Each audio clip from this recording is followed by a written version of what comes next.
వర్ధంతికి నివాళులర్పించిన AP YCP నేతలు, తెలంగాణ కాంగ్రెస్ నాయకులు.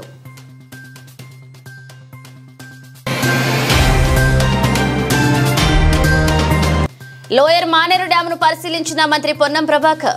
పాల్గొన్న జిల్లా కలెక్టర్ పొమేలా సత్పతి, ఇతర అధికారులు.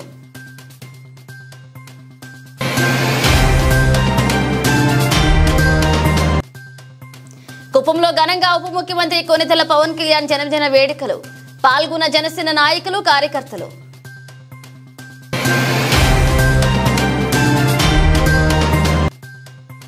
విశాఖలో కొనసాగుతున్న కూటమి నేతల దౌర్జన్య కాండ. వైఎస్ వర్ధంతి రోజున విగ్రహం ధ్వంసంపై మండిపడుతున్న వైఎస్ఆర్సీపీ నేతలు. ఈ యుద్ధాలకు ప్రధాని సూత్రధారి అమెరికా సామ్రాజ్యవాదమని, యుద్ధాలు ఆపి ప్రపంచ శాంతిని నెలకొల్పాలని సిఐటియు రాష్ట్ర ప్రధాన కార్యదర్శి సిహెచ్ నరసింహారావు డిమాండ్ చేశారు. ఫలస్తీనాపై ఇజ్రాయెల్ దాడులు ఆపాలని, ప్రపంచ శాంతిని నెలకొల్పాలని, అమెరికా సామ్రాజ్యవాదం నశించాలని కోరుతూ సెప్టెంబర్ 1న యుద్ధాలు వద్దు, శాంతి వర్ధిల్లాలి నినాదంతో సంఘీభావ ప్రదర్శనలు చేపట్టాలని world federation of trade unions ను ప్రపంచ కార్మిక వర్గానికి పిలుపునిచ్చింది. అందులో భాగంగా విశాఖపట్నంలో సిఐటియు ఆధ్వర్యంలో జేవీఎంసీ గాంధీ విగ్రహం వద్ద నుండి ఆసిలమెట్ట, లలిత జ్యువెలరీస్, ఆర్టీసీ కాంప్లెక్స్, చాపల బజార్, గుడివాడ విగ్రహం మీదుగా శాంతి సంఘీభావ ప్రదర్శన జరిగింది. ఈ కార్యక్రమంలో నరసింహారావు పాల్గొని మాట్లాడుతూ పాలస్తీనా భూభాగాన్ని ఆక్రమించుకునే విధంగా ఇజ్రాయెల్ యుద్ధం ప్రారంభించిందని, దీనికి ముందు రష్యా ఉక్రెయిన్ యుద్ధం కొనసాగుతుందన్నారు. ఇజ్రాయెల్ గాజాపై ఇప్పటికే బాంబుల వర్షం కురిపించి అక్కడ సుమారు 39,000 మంది ప్రజల ప్రాణాలు తీసిందన్నారు. చిన్నపిల్లలపైన హాస్పిటల్స్, స్కూల్స్ ను సైతం వదలకుండా బాంబులు వేయడాన్ని తప్పుపట్టారు.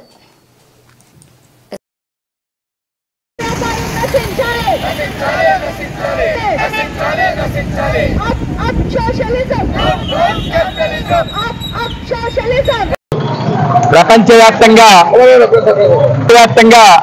WFTA world federation of trade union పిలుపు మేరకు ఈ రోజు శాంతి సంఘీభావ ర్యాలీ నిర్వహించాలని పిలుపిచ్చింది.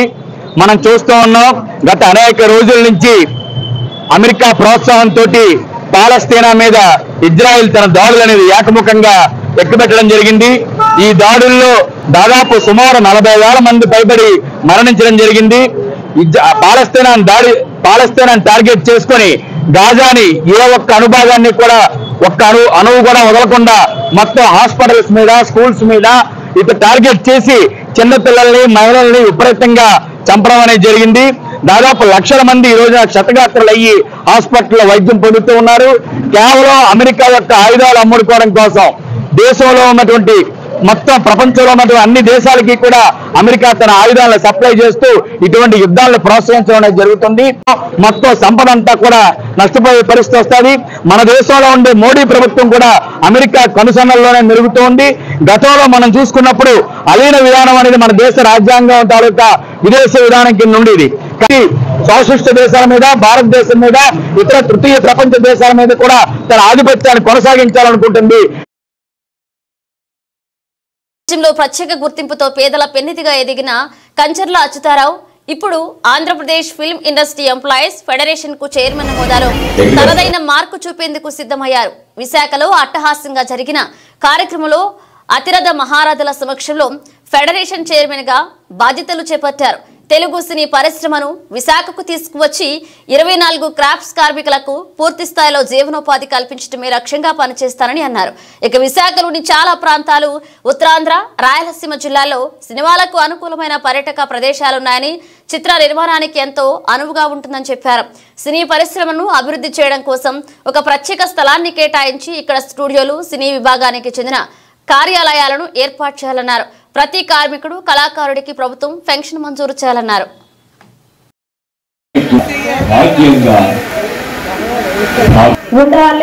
మిగిలిన వాళ్ళందరికీ కూడా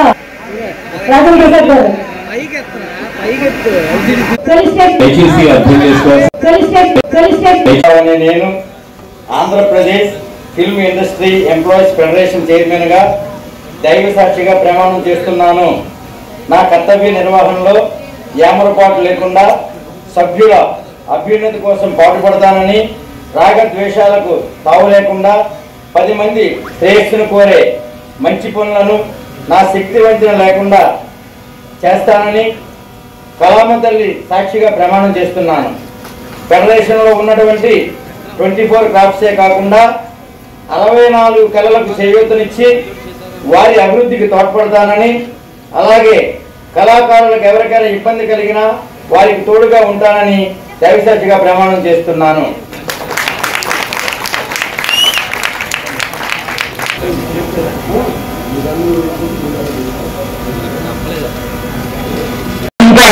వేరే సందేహం లేదు.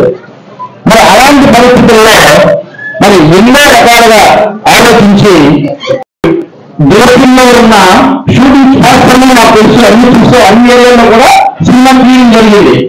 అయితే విశాఖపట్నం అదే ఉత్తరాంధ్ర, కోస్తా, రాయలసీమ ఈ ఏరియాలో ఉన్న షూటింగ్ స్పాట్స్ ఏవైతే ఉన్నాయో ఇంతకంటే గొప్ప షూటింగ్ స్పాట్స్ ఇండియాలో మేము ఏమైంది అనుకోవాలి అంటే అద్భుతం. ఎందుకంటే ఊటీలో కూడా సినిమా తీయడం జరిగింది, కాంగ్రెస్ జరిగింది. ఊటీలో సాంగ్ తీసేటప్పుడు ఊటీలో చూస్తే దాన్ని మన ఐపీఎల్లో క్రితంగా పనులు పెట్టాం. రెండింటికి క్యాలిక్యులేట్ చేస్తే ఊటీలో నాకు 60 లక్షలు అయింది, ఐపీఎల్లో 40 లక్షల రూపాయలకే మా సినిమా పాటని పూర్తి చేయడం జరిగింది. కానీ ప్రభుత్వాలంటే అద్భుతమైన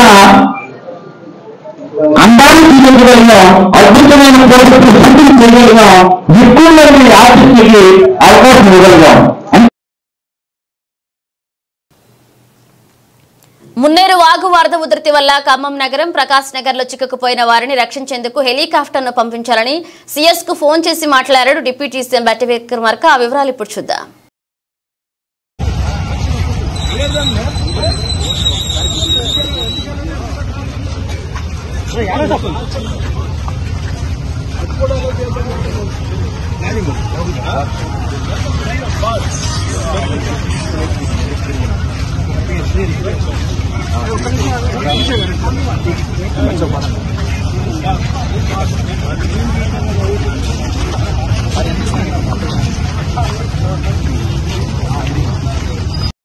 ఎడతెరిపి లేకుండా కురుస్తున్న వర్షాలు మత్స్యకార రిస్క్ టీం అప్రమత్తం ఉండాలని, చెరువులు, కుంటలు, అలుగుల వద్ద ఎప్పటికప్పుడు అప్రమత్తంగా ఉండి అలుగుపడుతున్న వరదలోకి ఎవరిని వెళ్లకుండా చూడాల్సిన బాధ్యత మత్స్యకార రెస్క్యూ టీం చూపాలని కోరుతున్నారు. ఇక రాబోయే 24 గంటల్లో భారీ వర్షాలు ఉన్నాయని వాతావరణ శాఖ హెచ్చరించినందున ప్రజలు కూడా అత్యవసరమైతే తప్ప ఇళ్లలోకి బయటికి రావద్దని సూచించారు. దయచేసి ఎవరూ అధైర్యపడకండి. ఇట్లు మెట్టు Sai Kumar, chairman, fisheries federation, Telangana. రానున్న 24 గంటల్లో చాలా కీలకమైన పరిస్థితి ఉండే అవకాశం ఉంది. ఈ వానల వల్ల జరిగే నష్ట నివారణ చేయాల్సిన అవసరం మన నాయకుల మీద ఉంది. నియోజకవర్గ స్థాయి, మండల స్థాయి, గ్రామ స్థాయి నాయకులందరూ కూడా అప్రమత్తంగా ఉండి అక్కడ జరుగుతున్నటువంటి పరిస్థితులను గమనిస్తూ అధికారులతో సంప్రదింపులలో ఉన్నాయి. ఎక్కడైనా వరదల వల్ల రోడ్లు కొట్టుకుపోయినా, చెరువులకు గండీలు పడే అవకాశం ఉన్నా ముందే గమనించి అక్కడ ఉన్నటువంటి వ్యవస్థలను అలర్ట్ చేయవలసిందిగా కోరుకుంటున్నాము. ఎందుకంటే ఇటువంటి పరిస్థితులలో ప్రజలకు మనం అండగా ఉండి ప్రాణ నష్టం గాని, ఆస్తి నష్టం గాని జరగకుండా చూడాల్సినటువంటి అవసరం ఉందని తెలియజేసుకుంటూ, నేను కూడా వీలైనంత మటుకు మీరెక్కడి నుంచైనా ఏదైనా ఇష్యూ ఉన్నా కలెక్టర్లతో గాని ఇంకా పై అధికారులతో మాట్లాడే పరిస్థితి ఉంటే నాకు కూడా తెలియజేయాల్సిందిగా కోరుకుంటున్నాను. ఎమ్మెల్యేలు కవంపల్లె సత్యనారాయణ, మేడిపల్లె సత్యంతో కలిసి లోయర్ డ్యామ్ ను పరిశీలించారు. మంత్రి పొన్నం ప్రభాకర్ పాల్గొన్నారు. జిల్లా కలెక్టర్ పొమేలా సత్పతి, ఇతర అధికారులు రాష్ట్రంలో భారీ వర్షాలు కురుస్తున్నాయి, ప్రజలంతా అప్రమత్తంగా ఉండాలన్నారు. అధికారులు ఎక్కడా నిర్లక్ష్యం వ్యవహరించొద్దన్నారు. ఈ సందర్భంగా మంత్రి పొన్నం ప్రభాకర్ మాట్లాడారు.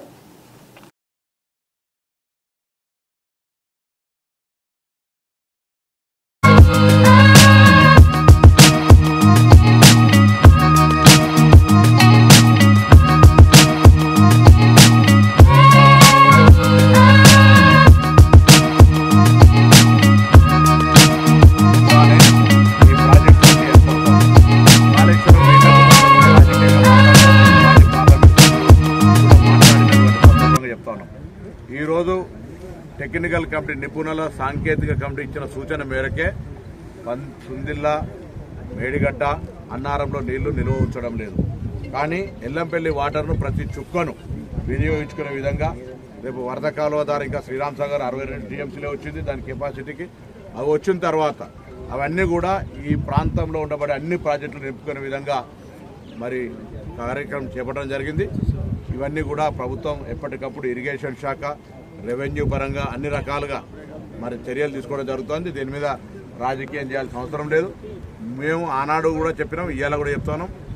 ప్రాణహిత చేవేళ్ల నుండి వచ్చే నీళ్లు తమ్మిడిహట్టి నుంచి ఎల్లంపల్లికి తీసుకొచ్చి గుండెకాయ లాంటి ఎల్లంపల్లి నుంచి మిడిమానేరు తీసుకొచ్చినట్టయితే మిడిమానేరు కింద ఉన్నటువంటి లోయర్ మేనర్ కావచ్చు, రేపు గౌరవెల్లి గండిపల్లి కావచ్చు, రంగనాయక సాగర్ కావచ్చు, కొండపోచమ్మ కావచ్చు, మల్లాన్న సాగర్ కావచ్చు, ఇవన్నీ కూడా తీసుకుపోయేటువంటి ఒక పరిస్థితి ఉండి కూడా అది కాకుండా కిందికి వృధాగా చేసినారనేటువంటిది ఎస్టాబ్లిష్ అవుతుంది ప్రజల్లో. ఇది పూర్తిగా మాకు ఇంకా రేపు భవిష్యత్తులో ఇబ్బంది కలుగుతుందని మొండి వాదన చేసే ప్రయత్నం చేస్తారు. కానీ భగవంతుడు వారికి ఆ అంశాన్ని కూడా అవకాశం ఇస్తలేడు. ఎట్లయితే పార్లమెంట్లో 0 రిజల్ట్ వచ్చిందో ఇప్పుడు కూడా ప్రకృతి సహకరించి ఉండపోత వర్షాలు కాకుండా గ్యాప్ ఇచ్చుకుంటూ వర్షాలు పడడం వల్ల నీటి చుక్క ప్రతిదీ వినియోగంలోకి వచ్చి అది ప్రాజెక్టులోకి రావడము, చెరువులోకి రావడము, పొంగి పొర్లిపోయే వృధా అయ్యేటువంటి పరిస్థితి లేకుండా జరుగుతోంది. ఇది శుభసూచకం. అదేవిధంగా ఇవన్నీ కూడా తొందరలో 2-3 రోజులు వర్షాలు ఈ విధంగానే పడి నిండినట్టయితే అందరూ కూడా జలకళతో ఎప్పటికీ రాబోయే కాలంలో వ్యవసాయం మరొక్కసారి ఈ రాష్ట్రంలో ఇబ్బంది లేకుండా జరుగుతుంది. ఆ విధంగా జరగాలని ప్రతిపక్షాలు కూడా కోరుకోవాలి. రాజకీయాన్ని ఇంకో విధంగా చేయండి తప్ప వర్షాలు, ప్రాజెక్టులు, వ్యవసాయం పేరు మీద రాజకీయం చేయడానికి కోరుతాను. అదేవిధంగా ఇప్పటికే ముఖ్యమంత్రి గారు చీఫ్ సెక్రటరీ గారికి ఆదేశించినారు. చీఫ్ సెక్రటరీ గారు కూడా జిల్లా కలెక్టర్లందరికీ అప్రమత్తం చేయడంతో పాటుగా కంట్రోల్ రూమ్ ఏర్పాటు చేసుకున్నారు. అదేవిధంగా ఎక్కడికక్కడ అప్రమత్తంగా ఉండడమే కాకుండా ఇప్పుడు హైదరాబాద్ లాంటి ప్రాంతం లోపల అక్కడ పాఠశాలకు సెలవు ఇచ్చినారు. ఇంకెక్కడైనా జిల్లాలో ఎవరికైనా ఒకవేళ వర్ష తీవ్రత ఉంటే జిల్లా కలెక్టర్లే తమ అక్కడ ఉన్నటువంటి విశేష అధికారులతోటి పాఠశాలలకు సెలవులు ప్రకటించే విధంగా ప్రభుత్వం కూడా ఆదేశాలు జారీ చేయడం జరిగింది. సో అన్ని రకాలుగా ప్రాణ నష్టం జరగకుండా పునరావాస ఏర్పాట్లు చేయాల్సి వస్తే లోతట్టు ప్రాంతాల్లో ప్రజలను అప్రమత్తం చేసేందుకు పోలీసులు, రెవెన్యూ, మొత్తం యావత్ తెలంగాణ యంత్రం యాడవల్లి వెంకటస్వామి పాల్మాకుల గురుకుల పాఠశాలను సందర్శించి విద్యార్థుల సమస్యను అడిగి తెలుసుకున్నారు. సెప్టెంబర్ 1, 2024న ఎన్ఎస్ఐ తెలంగాణ రాష్ట్ర అధ్యక్షుడు యాడవల్లి వెంకటస్వామి రంగారెడ్డి జిల్లా పాల్మాకుల గురుకుల పాఠశాలను సందర్శించారు. ఈ పర్యటన ముఖ్య ఉద్దేశం పాఠశాలలకు సంబంధించిన ఇటీవల సమస్యలు పరిష్కరించడం మరియు విద్యార్థికి భరోసా కల్పించడం. ఎన్ఎస్ఏ రాష్ట్ర కమిటీతో కలిసి వెంకటస్వామి పాఠశాలను సక్రమంగా పరిశీలించారు. ఆహార నాణ్యత, పరిశుభ్రత మరియు చుట్టుపక్కల పరిసరాలను మూల్యాంకనం చేస్తూ పాఠశాల వంటగదిని పరిశీలించారు. ఆయన పర్యటనలో తరగతి గదులు, మరుగుదొడ్లు మరియు ఇతర సౌకర్యాలతో సహా పాఠశాల యొక్క మౌలిక సదుపాయాలను కూడా పూర్తిగా మూల్యాంకనం చేశారు. ఎన్ఎస్ఏ తెలంగాణ రాష్ట్ర అధ్యక్షుడు వెంకటస్వామి యొక్క పర్యటన గురుకుల పాఠశాలలో విద్యా వాతావరణాన్ని మెరుగుపరచడానికి ఒక సమన్వయ ప్రయత్నాన్ని ప్రతిబింబిస్తుంది. తీసుకున్న చర్యలు విద్యార్థులు మరియు సిబ్బంది మధ్య నమ్మకాన్ని పునరుద్ధరించడం, నేర్చుకోవడానికి సానుకూల మరియు మద్దతుదాయక వాతావరణం నిర్మించడం లక్ష్యంగా ఉన్నాయన్నారు.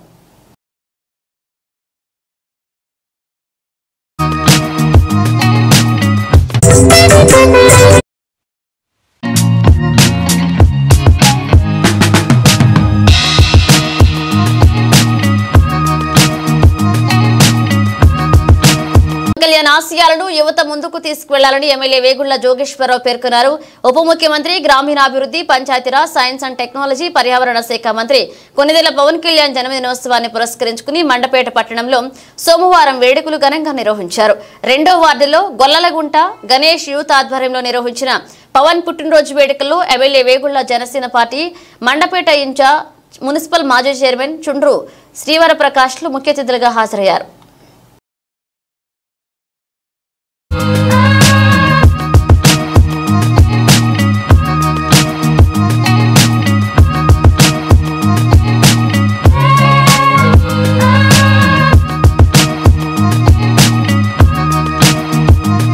లేకుండా కురుస్తున్న వర్షాలు, వరదల్లో కూడా ఎంతో అంకిత భావంతో బీఆర్ఎస్ నాయకులు, పార్టీ కార్యకర్తలు ప్రజాసేవలో నిమగ్నమయ్యారు. ప్రజల కష్టాల్లో ఉన్నప్పుడు వారికి అండగా ఉంటున్నారు. ఇంత భారీ వరదల సమయంలో ప్రజలకు అండగా ఉండాల్సిన కాంగ్రెస్ ప్రభుత్వం సహాయక చర్యల్లో విఫలమైంది. బీఆర్ఎస్ కార్యకర్తలు మాత్రం మేమున్నామంటూ ప్రజలకు భరోసా కల్పిస్తున్నారు. మీ అలుపెరగని కృషి పార్టీకి కొండంత బలం. తెలంగాణకు కష్టం వచ్చిందంటే ముందుండేది బీఆర్ఎస్ఏ అని మరొకసారి రుజువు చేశారు. ఈ కష్ట సమయంలో ప్రజలకు అండగా ఉంటూ వారికి అవసరమైన సాయాన్ని చేద్దాం. ఇదే సమయంలో సహాయక చర్యల్లో పాల్గొంటున్న ప్రతి నాయకుడు కార్యకర్త సురక్షితంగా ఉండాలని విజ్ఞప్తి చేశారు.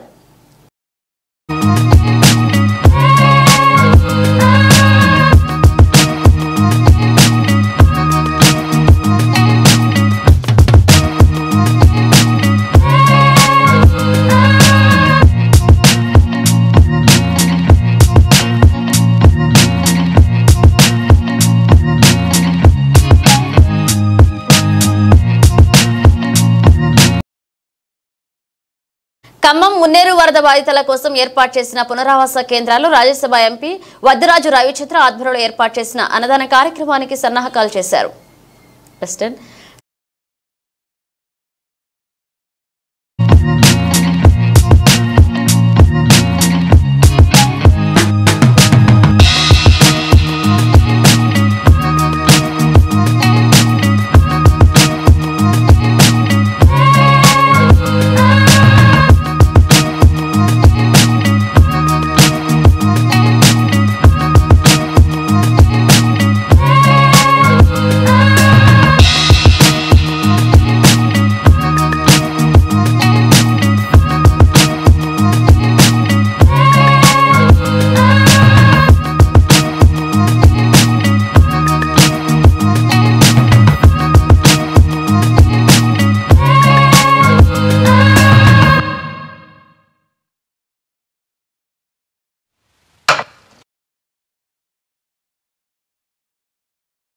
ఉప ముఖ్యమంత్రి జనసేన అధినేత పవన్ కళ్యాణ్ జన్మదినం పురస్కరించుకుని గంగమ్మ ఆలయంలో విశేష పూజలు చేశారు. ఎమ్మెల్సీ కంచర్ల శ్రీకాంత్ జనసేన సమన్వయకర్త నరేష్ ఆధ్వర్యంలో నిర్వహించారు. ఎమ్మెల్సీ కంచర్ల శ్రీకాంత్ మాట్లాడుతూ పవన్ కళ్యాణ్ ప్రజాసేవలో నిమగ్నమై ఇలాగే ఎన్నో పుట్టినరోజు వేడుకలు జరుపుకుని రాష్ట్ర ప్రజల మన్నన పొందాలని ఆకాంక్షించారు. జనసేన సమన్వయకర్త నరేష్ మాట్లాడుతూ తిరుపతి గంగమ్మ ఆశీస్సులు ఎల్లప్పుడూ పవన్ కళ్యాణ్ పై ఉండాలని ఇలాంటి పుట్టినరోజు వేడుకలు మరెన్నో జరుపుకోవాలన్నారు. అనంతరం భారీ కేక్ కట్ చేసి ఒకరికొకరు కేక్ పంచుతూ జన్మదిన శుభాకాంక్షలు తెలిపారు. ఈ కార్యక్రమంలో కుప్పం నియోజకవర్గ టీడీపీ అధ్యక్షులు పిఎస్ వినురత్నం, రాష్ట్ర organising convener doctor Suresh Babu మరియు టీడీపీ నేతలు కౌన్సిలర్లు పాల్గొన్నారు. ఉప ముఖ్యమంత్రి శ్రీ కొనదల పవన్ కళ్యాణ్ గారి జన్మదిన వేడుకల్ని కుప్పం నియోజకవర్గం జనసేన పార్టీ తరఫున గంగమ్మ ఆలయంలో నిర్వహించడం కోసం ఈరోజు జనసేన కార్యకర్తలు కూడా చేరుకున్నారు. అదేవిధంగా ఈ యొక్క కార్యక్రమానికి ముఖ్య అతిథులుగా చేసిన ఎమ్మెల్సీ కంచర్ల శ్రీకాంత్ గారికి, అదేవిధంగా కుప్పం నియోజకవర్గ పార్టీ టీడీపీ పార్టీ ఇన్ఛార్జ్ అయిన పెద్దలు మన మున్నకమన్న గారికి, మళ్ళీ పెద్దలు మన సురేష్ రెడ్డి గారికి, మీ దగ్గర కౌన్సిలర్లు తెలుగుదేశం నాయకులు అందరూ కూడా పేరు పేరున వారికి నమస్కరిస్తూ ధన్యవాదాలు తెలుపుకుంటున్నాను. ఈరోజు పవన్ కళ్యాణ్ గారి పుట్టినరోజు తరఫున క్లీన్ ఆంధ్ర అనే కార్యక్రమం తలపెట్టినారు. మొత్తం ఆంధ్రప్రదేశ్లో దాదాపు 1,000 పైన మొక్కలు నాటాలనే ఉద్దేశంతో ఈరోజు ఆ కార్యక్రమం నిర్వహించాలని, దానికి ఈరోజు కుప్పం నియోజకవర్గంలో అన్ని మండలాల్లోనూ చాలా వరకు అన్ని గ్రామాల్లో కూడా ఈరోజు క్లీన్ ఆంధ్ర కార్యక్రమం జనసైనికులు జనసేన నాయకులు కార్యకర్తలు అందరూ నిర్వహిస్తున్న సందర్భంలో ఈరోజు ఆ మండల అధ్యక్షులు మళ్ళీ జిల్లా నాయకులు రామరెడ్డి గారి మండల అధ్యక్షులు అందరూ కూడా ఈరోజు విచ్చేసే కార్యక్రమం విజయం చేయాలని ఇచ్చారు. వారికి తోడ్పాటుగా తెలుగుదేశం పార్టీ నాయకులు కార్యకర్తలు కానీ ఆ గ్రామంలో ఆ మండలాల్లో పూర్తి సహాయ సహకారాలు అందిస్తున్నారు. మాకు తోడుగా ఇప్పుడు మా బీజేపీ నియోజకవర్గ అధ్యక్షులు మన శివశంకర్ ఆధ్వర్యంలో కూడా బీజేపీ కార్యకర్తలు కూడా ఈ మొత్తం అన్ని కూటమి నాయకులు కార్యకర్తలు ఈరోజు జనసేన అధ్యక్షులు పవన్ కళ్యాణ్ గారి జన్మదినాన్ని ఒక పెద్ద పండుగ వాతావరణంలో జరుపుకున్నాము. కావున పేరు పేరున నమస్కరిస్తూ ధన్యవాదాలు.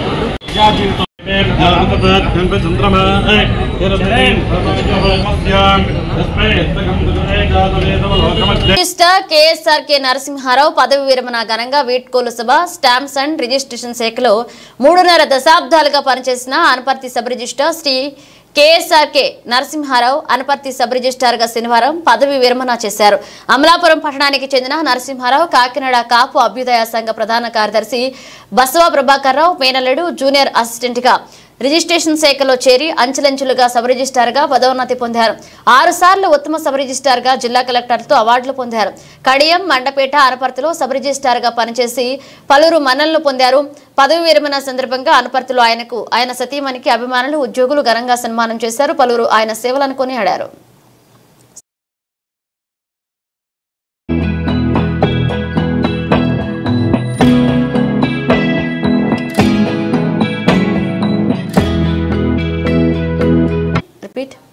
నిన్న మొన్నటి నుండి మెదక్ జిల్లాలో కురుస్తున్న భారీ వర్షాలకు పోచారం డ్యాం వరద నీరుకు పొంగిపొర్లుతుంది. చూడ్డానికి చుట్టుపక్కల గ్రామాల ప్రజలు వచ్చి ఆనందపడుతున్నారు. అంతేకాకుండా ఈ డ్యాం చూడ్డానికి ఎంతో మంది యాత్రికులు వచ్చి చూసి ఆనందపడుతున్నారు.